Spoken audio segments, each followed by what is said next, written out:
ஓம் சக்தி. 1998 இருமுடி மாலை அணிந்து அம்மாவிடம் அடைக்கலமான குடும்பம் எங்களுடையது. என் வாழ்வில் ஏற்பட்ட பேரிடி ஒன்றை பொடிப்பொடியாக்கிய சம்பவம் ஒன்றை உங்களுடன் பகிர்ந்து கொள்ள விளைகிறேன். அமெரிக்காவிற்கு MS படிக்கச் செல்ல எல்லா முன்னேற்பாடுகளும் முடிந்து 27/7/2012 அன்றைக்கான விமான டிக்கெட் எடுத்துவிட்டேன். 4/7/2012 அன்று ஒரு இரத்த பரிசோதனை செய்த போது வந்த ரிசல்ட் எனக்கு ஒரு பெரும் உயிர்கண்டமாக அமைந்தது.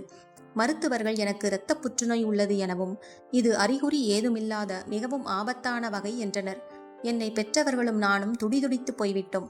மேல் படிப்பும் அமெரிக்க வாசமும் பெருங்கனவானாலும் உயிருக்கே உத்தரவாதமில்லை என்ற நிலையில் உடனே மேல்மருவத்தூர் ஓடி வந்து அம்மாவிடம் பாத பூஜையில் அழுது தொழுது முறையிட்டோம்.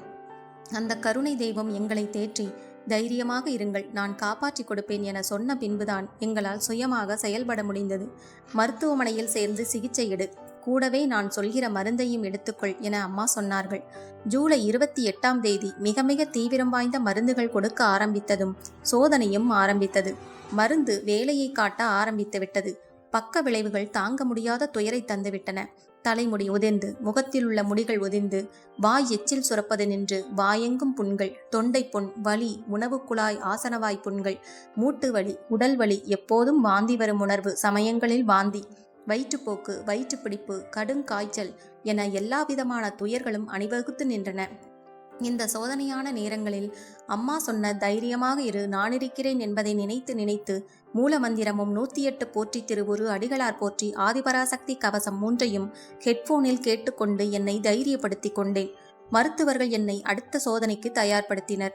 டாக்டர்கள் எனக்கு போன் மேரோ டிரான்ஸ்பிளான்ட் செய்ய வேண்டும் என்றனர். அதாவது உடலில் கால்முட்டி போன்ற ஒரு 4-5 இடங்களில் உள்ள போன்மாரா எனும் முக்கியமான ஒரு லேசான எலும்பு படல் போன்ற பொருளை ஒருவர் உடலில் இருந்து எடுத்து அடுத்தவர் உடலில் பொருத்துவது இந்த சிகிச்சை. எனது சகோதரியின் போன்மாராவை எனக்கு டிரான்ஸ்பிளான்ட் செய்தாக வேண்டும் என்றனர். ஐயோ, மீண்டும் ஒரு சித்திரவதையா? ஏற்கனவே பட்ட துன்பங்கள் கண்முன் நிழலாட மீண்டும் மருவத்தூர் அம்மாவிடம் அழுது முறையிட்டோம். அம்மா, நீங்கள் என்னுடனேயே இருக்க வேண்டும்.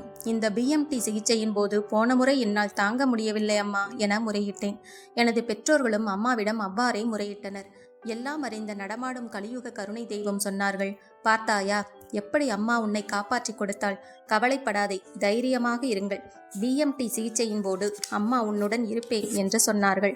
இந்த முறை தீவிர சிகிச்சை பிரிவில் 1 மாதம், சிறப்பு வார்டில் 1.5 மாதம் என 2.5 மாதம் மருத்துவமனை வாசம் இருக்க வேண்டும். எல்லா பக்க விளைவுகளும் உண்டாகலாம் என மருத்துவர்கள் எச்சரித்தனர். அம்மா சொன்னபடி என்னுடனேயே இருந்ததால் இந்த முறை கடுமையான பக்க விளைவுகள் இல்லை. BMT சிகிச்சை நன்கு முடிந்து 18ஆம் நாள் தீவிர சிகிச்சை பிரிவிலிருந்து வெளிவந்தேன். 28ஆம் நாள் வீட்டிற்கே வந்துவிட்டேன். எனக்கு உயிர் பிச்சை தந்து எனது சகோதரிக்கும் எந்தவித பிரச்சனையும் இல்லாமல் எங்கள் இருவரையும் மற்றவர்களைப் போல் சகஜமாக வளைய வருகிற பெரும் பேற்றை தந்து எனது தாயாரை பெருங்கண்டத்திலிருந்து மீட்டெடுத்த அம்மாவின் பொற்பாதங்களை வணங்கி வேண்டுகிறேன். ஓம் சக்தி.